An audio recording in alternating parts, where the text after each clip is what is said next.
अगर आप शुक्रवार का व्रत करते हैं तो शुक्रवार की व्रत कथा अवश्य सुननी या पढ़नी चाहिए। ऐसा करने से माता की पूजा अर्चना संपूर्ण होती है। माना जाता है कि यह कथा पढ़े बिना संतोषी माता का व्रत अधूरा होता है। संतोषी माता व्रत की पौराणिक कथा के अनुसार एक बुढ़िया थी। उसका एक ही पुत्र था। बुढ़िया पुत्र के विवाह के बाद बहू से घर के सारे काम करवाती, परंतु उसे ठीक से खाना नहीं देती थी। यह सब लड़का देखता, पर मां से कुछ भी नहीं कह पाता। बहू दिन भर काम में लगी रहती, उपले थापती, रोटी रसोई करती, बर्तन साफ करती, कपड़े धोती और इसी में उसका सारा समय बीत जाता। काफी सोच विचार कर एक दिन लड़का मां से बोला, मां, मैं परदेश जा रहा हूं। मां को बेटे की बात पसंद आ गई तथा उसे जाने की आज्ञा दे दी। इसके बाद वह अपनी पत्नी के पास जाकर बोला, मैं परदेश जा रहा हूं, अपनी कुछ निशानी दे दो। बहू बोली, मेरे पास तो निशानी देने योग्य कुछ भी नहीं है। ये कहकर वह पति के चरणों में गिरकर रोने लगी। इससे पति के जूतों पर गोबर से सने हाथों से छाप बन गई।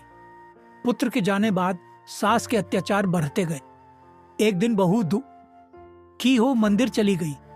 वहां उसने देखा कि बहुत सी स्त्रियां पूजा कर रही थी। उसने स्त्रियों से व्रत के बारे में जानकारी ली तो वे बोली कि हम संतोषी माता का व्रत कर रही हैं। इससे सभी प्रकार के कष्टों का नाश होता है।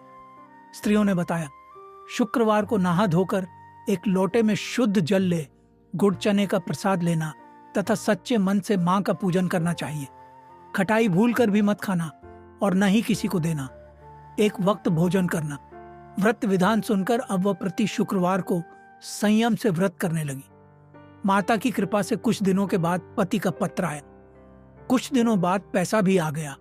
उसने प्रसन्न मन से फिर व्रत किया तथा मंदिर में जा अन्य स्त्रियों से बोली, संतोषी मां की कृपा से हमें पति का पत्र तथा रुपया आया है। अन्य सभी स्त्रियां भी श्रद्धा से व्रत करने लगीं। बहू ने कहा, हे मां, जब मेरा पति घर आ जाएगा तो मैं तुम्हारे व्रत का उद्यापन करूंगी। अब एक रात संतोषी मां ने उसके पति को स्वप्न दिया और कहा कि तुम अपने घर क्यों नहीं जाते? तो वह कहने लगा, सेठ का सारा सामान अभी बिका नहीं, रुपया भी अभी नहीं आया है। उसने सेठ को स्वप्न की सारी बात कही तथा घर जाने की इजाजत मांगी, पर सेठ ने इनकार कर दिया। मां की कृपा से कई व्यापारी आए, सोना चांदी तथा अन्य सामान खरीद कर ले गए। कर्जदार भी रुपया लौटा गए। अब तो साहूकार ने उसे घर जाने की इजाजत दे दी। घर आकर पुत्र ने अपनी मां व पत्नी को बहुत सारे रुपए दिए। पत्नी ने कहा कि मुझे संतोषी माता के व्रत का उद्यापन करना है। उसने सभी को न्योता दे उद्यापन की सारी तैयारी की। पड़ोस की एक स्त्री उसे सुखी देख ईर्ष्या करने लगी थी।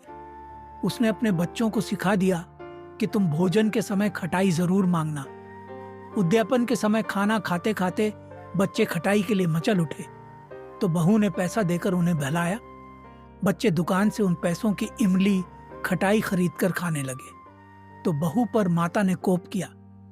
राजा के दूत उसके पति को पकड़कर ले जाने लगे तो किसी ने बताया कि उद्यापन में बच्चों ने पैसों की इमली खटाई खाई है। तो बहू ने पुनः व्रत के उद्यापन का संकल्प किया। संकल्प के बाद वह मंदिर से निकली तो राह में पति आता दिखाई दिया।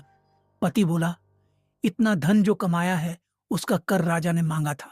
अगले शुक्रवार को उसने फिर विधिवत व्रत का उद्यापन किया। इससे संतोषी मां प्रसन्न हुई। 9 माह बाद चांद सा सुंदर पुत्र हुआ। अब सास, बहू तथा बेटा मां की कृपा से आनंद से रहने लगे।